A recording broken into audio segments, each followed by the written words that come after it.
Hello বন্ধুরা, MR gardening 01 চ্যানেলে আপনাদের স্বাগত।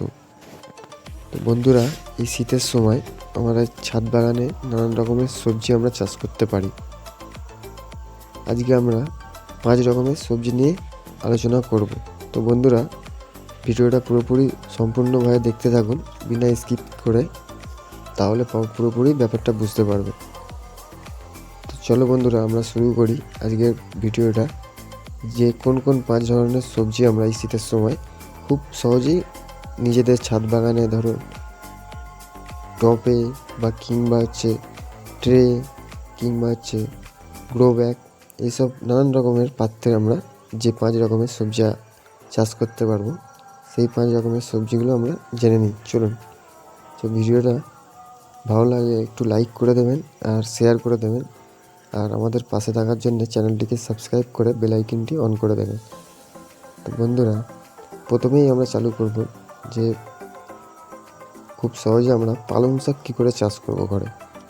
1 নম্বরে আমরা পালং শাকটাকে রাখছি, কারণ কি পালং শাক খুব সহজেই আমাদের ছাদ বাগান বলুন, একটু মাটি পেলেই হয়ে যায় আর কি।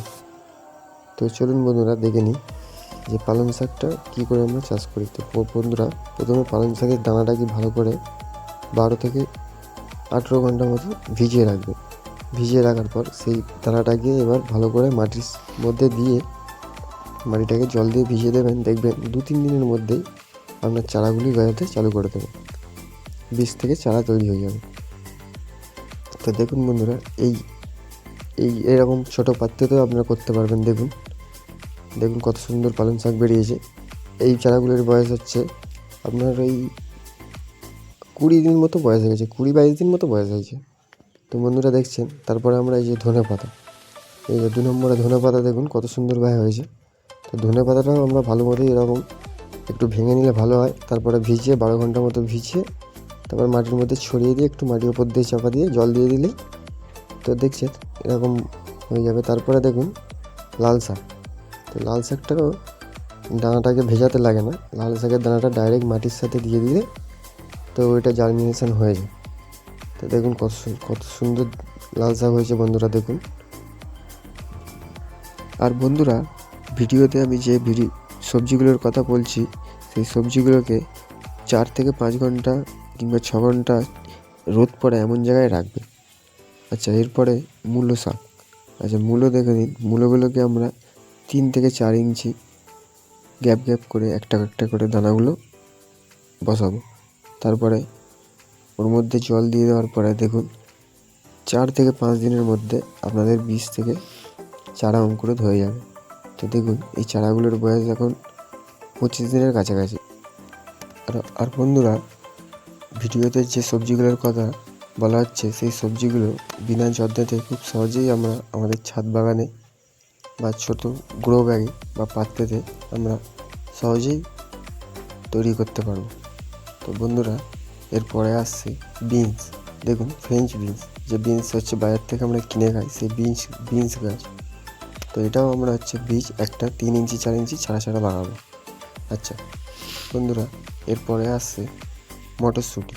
তো বন্ধুরা, মটরশুঁটি দেখে নিন। মটরশুঁটির বীজ জার্মিনেশন করাতে হয় প্রথমে বীজ 2-3 দিনে বেরিয়ে যাবে চারা। তারপরে ওই বীজগুলোকে একটা লাগিয়ে দিতে হবে 3-4 ইঞ্চি গ্যাপ করে। একটা ক্রেটের মধ্যে আপনারা 6 থেকে 8টা গাছ লাগাতে পারবে, তার বেশি লাগাবেন না বন্ধুরা, তাহলে কি ফলন ভালো পাওয়া যাবে না। আচ্ছা বন্ধুরা,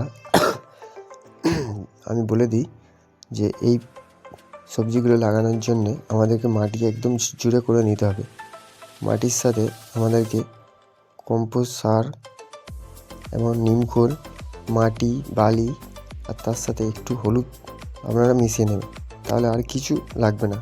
আর মাঝে যখন আপনাদের গাছটা যখন আপনারা 15 থেকে 20 দিন আপনাদের গাছের বয়স হয়ে যাবে, তখন আপনারা একটু লিকুইড সার বা গোবর সার পারলে দিয়ে দেবেন, আর কিছু আপনাদের দিতে হবে না। আর তারপরেই দেখবেন বন্ধুরা, খুব সহজেই আপনারা 40 থেকে 50 দিনের মধ্যে এইসব সবজিগুলো হারভেস্টিং করতে পারবেন, আর আপনাদের সংসারের যে চাহিদাগুলো মেটাতে পারবেন। তো বন্ধুরা, ভিডিওটা যদি ভালো লাগে আপনারা প্লিজ একটা লাইক শেয়ার করে চ্যানেলটিকে সাবস্ক্রাইব করে রাখবেন। আর এরকম নতুন ভিডিও পাওয়ার জন্য